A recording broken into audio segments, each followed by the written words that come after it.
میں اکثر دیکھتا ہوں کہ میاں صاحب کے شعر پڑھے جاتے ہیں نا تو لوگ رونے لگ جاتے ہیں، لیکن قرآن پاک پڑھا جاتا ہے تو ہمیں رونا کیوں نہیں آتا؟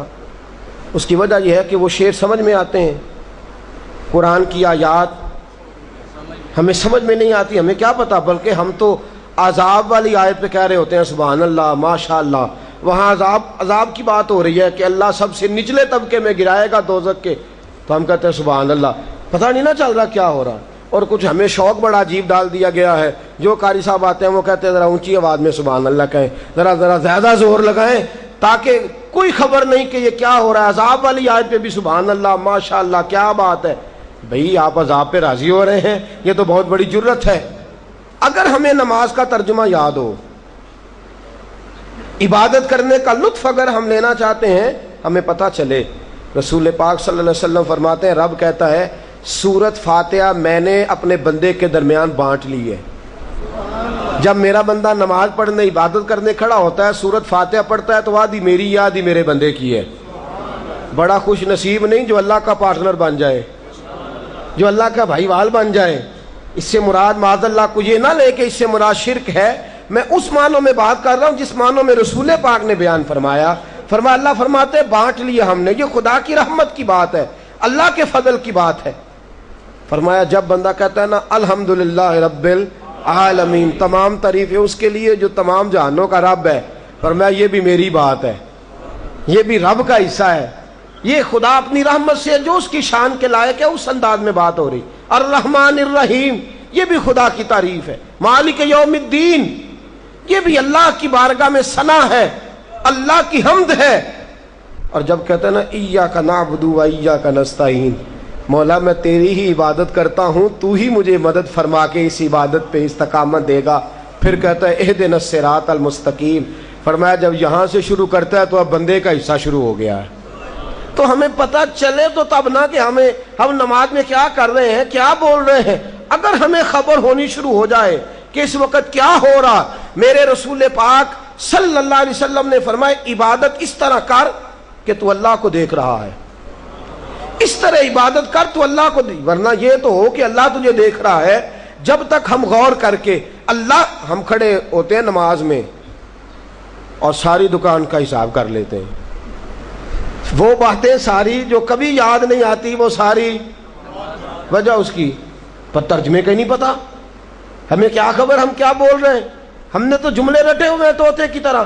جب تک ہم غور نہیں کرتے، تفکر نہیں کرتے، سمجھتے نہیں، اس وقت تک عبادت کی لذت نصیب نہیں ہوتی تھی۔ آؤ دیکھو جنہیں عبادت کا ذائقہ تھا، جنہیں عبادت کی لذت تھی، وہ تو یوں تھا کہ جیسے خدا سے ہم کلام ہیں، شیر خدا مولا کائنات علی المرتضی رضی اللہ تعالیٰ عنہ، 2 تیر کندھے میں پیوست ہو گئے، جنگ کا موقع ہے، 2 تیر لگ گئے کندھے میں، طبیبوں کو بلایا گیا، کہا یہ تیر نکالنے، وہ کہنے لگے علی بڑی تکلیف ہوگی، یہ تو زمانہ نہیں تھا نا انجیکشن لگا لیا بے ہوش کر لیا، کچھ ایسے معاملات ہو گئے، کہا بڑی تکلیف ہوگی، ہم آپ کو درخت کے ساتھ باندھیں گے۔ توجہ ہے آپ کی، جھانک رہے ہیں آپ، ایک ہماری نماز ہے اور ایک یہ نماز ہے، کہا علی آپ کو درخت کے ساتھ باندھیں گے اچھی طرح، اس لیے کہ جب نکالیں گے آپ بہت تڑپیں گے، بڑا مشکل ہو جائے گا، کہیں تیر جو ہے وہ اگر حرکت کر گیا تو آپ کے وجود کو نقصان دے گا، ہم نے سیدھا کھینچنا ہے، تو ہماری حکمت کہتی ہے کہ آپ کو درخت کے ساتھ باندھ لیں پھر تیر کھینچیں۔ شیر خدا کیا فرماتے ہیں، شیر کی بات بھی شیر جیسی ہے، کیا ارشاد ہے خوبصورت، فرمانے لگے باندھنے کی ضرورت نہیں، جب تم نے علاج کرنا ہوا مجھے بتا دینا، میں نماز کی نیت باندھ لوں گا، میں نماز کی نیت باندھ لوں گا، تم تیر کھینچتے رہنا، تم خون نکالتے رہنا، میں تو ہوں گا اپنے رب کے ساتھ، اس وقت میں جانوں میرا رب جانے، مجھے پتا بھی نہیں چلے گا۔ طبیب کہتے ہیں آئے، 1 نہیں 2 نہیں 4 نہیں درجن آدمی، 12 آدمی آئے، جناب علی نے اللہ اکبر کہہ کے نماز کی نیت باندھ لی، کہتے ہم نے تیر کھینچے، جناب علی نے حرکت بھی نہیں فرمائی۔ جناب علی نے، یہ وہ لوگ ہیں جو عبادت میں ہیں، مجھے سوز دے، مجھے ساز دے، مجھے نیم شب کا نیاز دے، دم سجدہ خود کو میں توڑ دوں، مجھے ایسا ذوق نماز دے، میں تیری بہار کا پھول ہوں، میں کھلا بھی ہوں تو تیرے لیے، مجھے میری شاخ سے توڑ لے، مجھے اپنی زلف کا ناز دے۔ حضرت امام زین العابدین جناب امام حسین رضی اللہ تعالیٰ عنہ کے کربلا میں بچ جانے والے صاحبزادے امام زین العابدین رضی اللہ تعالیٰ عنہ گھر میں کھڑے ہیں، مصلی پہ کھڑے ہیں، نماز پڑھ رہے ہیں، گھر میں آگ لگ گئی، بچہ قریب سویا ہے۔ جب آگ کا دھواں اور شعلے باہر نکلے، محلہ اکٹھا ہو گیا، کوئی کسی بالٹی میں پانی لا رہا ہے، کوئی کسی مٹکے میں پانی لا رہا ہے، کوئی کسی پیالے میں پانی لا رہا ہے، آگ بجھاتے رہے، لوگ شور کرتے رہے، امام زین العابدین نماز پڑھتے رہے، نماز پڑھتے رہے، پڑھتے پڑھتے نماز فارغ ہوئے، لوگ کہنے لگے حضور آپ کے ارد گرد شور تھا، آپ نے توجہ نہیں کی۔ فرمانے لگے کیا ہوا؟ مجھے تو خبر ہی نہیں، توجہ ہے آپ کی؟ حضور نے فرمایا جس کا دل حاضر نہیں اس کی کیسی نماز ہے؟ ہماری توجہ ہی نہیں، ہمیں خبر ہی نہیں کہاں کھڑے ہیں، ہمیں پتہ ہی نہیں، ہم بے ذوق نماز گئے، بھاگے، دوڑے، جلدی جلدی گئے، سجدے میں ہم گئے لیکن ہماری پیشانی کو سجدے کا سرور نہیں ملتا۔ فرمایا امام زین العابدین نے کیا ہوا؟ کہا حضور آگ لگ گئی تھی، بچہ سو رہا تھا، گھر جل رہا تھا، آپ نے توجہ ہی نہیں کی، ہم آگ بجھاتے رہے، آپ نماز پڑھتے رہے۔ فرمانے لگے تم دنیا کی آگ بجھا رہے تھے، میں جہنم کی آگ بجھا رہا تھا۔ تم دنیا کی بجھا رہے تھے، میں جہنم کی آگ بجھا رہا تھا۔ جب کوئی عبادت میں لگ جائے ایک وقت لگتا ہے، ایک وقت لگتا ہے عبادت کرتے کرتے کرتے کرتے کرتے کرتے ایک وقت ہے، وہ جو حدیث میں حضور نے فرمایا نا کہ خدا کی عبادت اس طرح کر کے تو اللہ کو دیکھ رہا ہے، یہ صحیح بخاری صحیح مسلم کی روایت، یا اتنا تو خیال کر کہ اللہ تجھے دیکھ رہا ہے۔ ہمارے صوفیاء فرماتے ہیں پہلے یہ پریکٹس کرو کہ اللہ دیکھ رہا ہے، جب یہ بات جم جائے گی پھر ایک وقت آئے گا کہ تم اس طرح ہو جاؤ گے کہ تم اللہ کو دیکھ رہے ہو، تم خدا کو دیکھ رہے ہو، ایسا وقت آئے گا۔ حضرت جناب حسن بصری رحمۃ اللہ علیہ کے پاس ایک شخص آیا، کہنے لگا حضور میں توبہ کرنے آیا ہوں۔ فرمایا کس بات کی؟ کہنے لگا میرا ایک غلام تھا، میں نے خریدا، مجھے توبہ کرا گیا ہے۔ وہ شخص بہت شراب پیتا تھا، بڑے برے کام کرتا، توبہ کر گیا۔ فرمایا کیا ہوا؟ کہنے لگے جی میں نے غلام خریدا، اور خرید کے جب میں اس کو لایا اور لا کر کے جب میں نے کہا اس سے، میں نے کہا کہ بھائی تو کس طرح میرے ساتھ ڈیلنگ کرتا ہے، میں تجھے ملازم رکھتا ہوں، کیسے کام کرے گا؟ اس نے کہا کہ بس ایک میری شرط ہے، آپ مجھے نماز سے منع نہیں کریں گے، دن کو کام بتائیں گے، رات کو نہیں بتائیں گے۔ کہتے ہیں 5 نمازیں پڑھتا، ایک دن رات کو میری اچانک نظر پڑی تو زمین سے آسمان تک نور ہی نور ہے۔ کہتے ہیں میں نے آگے بڑھ کے دیکھا تو میرا غلام نماز پڑھ رہا ہے، میں نے اپنی بیوی کو بلایا، دونوں گئے، ہم نے کہا یہ کیا ہے؟ اٹھا، کہنے لگا ایک زمانہ تھا جب میں روشنی ڈھونڈا کرتا تھا، جب میں نور ڈھونڈتا تھا، میری عبادت نے اب مجھے وہ مقام دیا ہے کہ جہاں میں ہوتا ہوں نور وہاں پہنچ جاتا ہے، روشنی وہاں آ جاتی ہے۔ کہتے ہیں یہ لفظ کہے اور کہنے لگا راز کھل گیا ہے، اب میں دنیا میں نہیں رہوں گا، وہ تو انتقال کر گیا، مجھے عبادت کے طریقے بتا گیا۔ شیخ شبلی کہتے ہیں ایک بادشاہ سے میرا اختلاف ہو گیا، بادشاہ نے مجھے شیر کے پنجرے میں ڈال دیا۔ کہاں؟ کتنا آسان ہے میرے لیے بات کرنا اور کتنا مشکل ہے اس موقع پہ سامنا کرنا، شیر کے پنجرے میں ڈال دیا۔ توجہ ہے آپ کی؟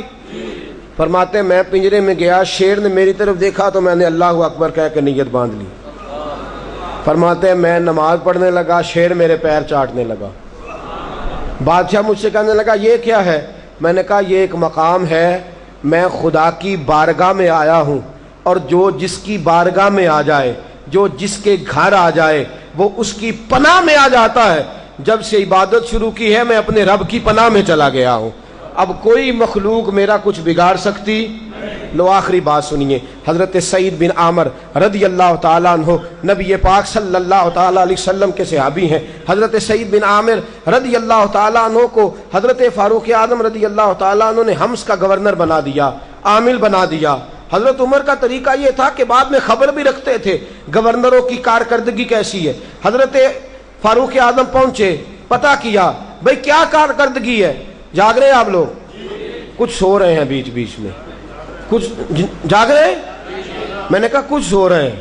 اچھا جو جاگ رہا ہے وہ تو کہے گا نا میں جاگ رہا ہوں، تو جو سو رہا ہے وہ کیسے کہے گا کہ میں جاگ رہا ہوں؟ تو بہرحال سو رہا ہے، وہ کیسے کہے گا میں جاگ رہا ہوں؟ اچھا قابل توجہ بات، حضرت عمر فاروق رضی اللہ تعالیٰ عنہ نے پوچھا کیسا گورنر ہے تمہارا، کیا خیال ہے تمہارا گورنر کے بارے میں؟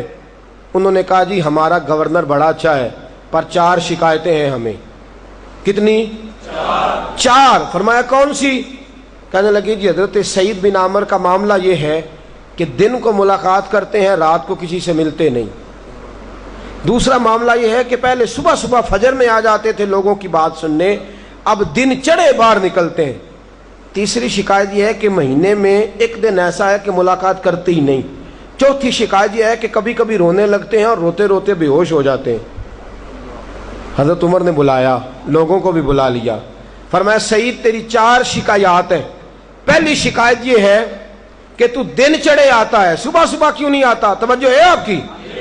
کل خواتین کے حوالے سے بات ہوئی نا، تو ذرا ایک جملہ یہ بھی سنیے گا، کہا تو دن چڑھے آتا ہے بر وقت کیوں نہیں آتا؟ حضرت سعید بن عامر گورنر ہے صوبے کے، فرمانے لگے حضور آپ نے پوچھ لیا ہے تو آپ میرے امیر ہیں، آپ کو بتانا میرے لیے ضروری ہے۔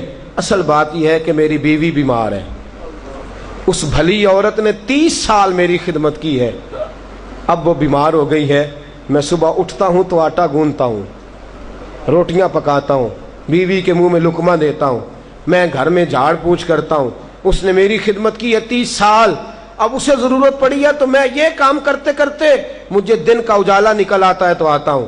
حضرت عمر خاموش ہو گئے، کہا اچھا یہ بتلائیے آپ لوگوں کو دن میں ملتے ہیں، رات کو کیوں نہیں ملتے؟ تو کہنے لگے عمر میں نے رسول پاک سے سنا ہے جو ایک سجدہ کرے گا اسے خدا کا قرب کا ایک درجہ مل جائے گا، میں نے دن رکھا ہوا ہے مخلوق کے لیے اور رات رکھی ہوئی ہے اپنے رب کریم کے لیے۔ فرمایا دن کو مخلوق کی باتیں سنتا ہوں، رات کو خالق کی عبادت کرتا ہوں۔ حضرت عمر کہنے لگے مہینے میں ایک دن آپ ملتے ہی نہیں، ایک دن آپ ملتے ہی نہیں مہینے میں۔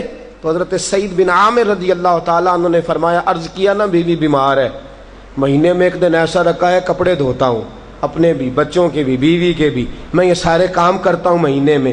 کہا اچھا یہ بتلائیے سنا ہے آپ روتے روتے بے ہوش ہو جاتے ہیں۔ حضرت سعید بن عامر پھر روئے، تڑپے اور کہنے لگے عمر عبادت تو آج شروع کی ہے نا، جب پچھلی زندگی کے گناہ یاد آتے ہیں تو رونے لگ جاتا ہوں، جب پچھلا دور آنکھوں کے آگے گھومتا ہے، جب اپنی کوتاہیاں یاد آتی ہیں، جب وہ کیے ہوئے جرم یاد آتے ہیں، پتہ سارا ہے سردار نو کیتیاں دا ایدا پردہ چپایا ہی پلا اسی۔ کہا پچھلے گناہ جب یاد آتے ہیں، خطائیں یاد آتی ہیں تو پھر صبر نہیں رہتا، ضبط نہیں رہتا، رو پڑتا ہوں۔ حضرت علی المرتضیٰ شیر خدا فرماتے ہیں صحابہ کا حال یہ تھا کہ رات ہوتی تھی تو دنیا سے کٹ جاتے تھے، مصلوں کو آباد کرتے تھے، عبادات کرتے تھے، تہجد پڑھتے تھے، اشراق پڑھتے تھے، چاش پڑھتے تھے، اوابین پڑھتے تھے۔ دوستو معمول بنائیے، 2 چیزوں کا معمول بنا لیں، ایک تو مغرب کی نماز کے ساتھ 2 نفل کم از کم زیادہ پڑھا کریں۔ حضور نے فرمایا جو نماز مغرب کے بعد 2 نفل پڑھے گا 80,000 سال کی عبادت کا ثواب ملے گا۔ کتنے پڑھنے ہیں؟ رمضان شریف ہے نا، سحری میں اٹھنا ہے نا، تو جو اٹھ کے سویرے تہجد پڑھے، اٹھنا تو ہے نا، تو آپ اٹھے وضو کریں پہلے تہجد پڑھیں، کم از کم 2 رکھتے ہیں، زیادہ سے زیادہ کی حد نہیں۔ میرے مصطفیٰ نے فرمایا جب کوئی بندہ تہجد پڑھنے کھڑا ہوتا ہے، فرمایا اللہ مسکراتا ہے اسے دیکھ کے جو اللہ کی شان کے لائق ہے، اللہ دیکھ کے مسکرا۔ دیکھو میرا بندہ بستر چھوڑ کے تہجد رکھا، اگر وہ نوجوان ہو، جوان ہو اور پھر اٹھے اور نفل کی نیت باندھے تو اللہ فرشتوں کے سامنے فخر فرماتا ہے کہ دیکھو جوان بھی ہے پھر بھی تہجد کے وقت اٹھ کے نماز پڑھ رہا ہے۔ یہ 2 کام کریں گے انشاءاللہ۔ مغرب کے بعد کم از کم 2 رکھتے ہیں اور سویرے اٹھ کے سحری کے وقت کم از کم زیادہ سے زیادہ جتنی اللہ توفیق عطا فرمائے۔ ہمیشہ مدحت خیر الانام میں گزرے، دعا ہے یہ عمر درود و سلام میں گزرے۔ آخر دعوانا الحمدللہ۔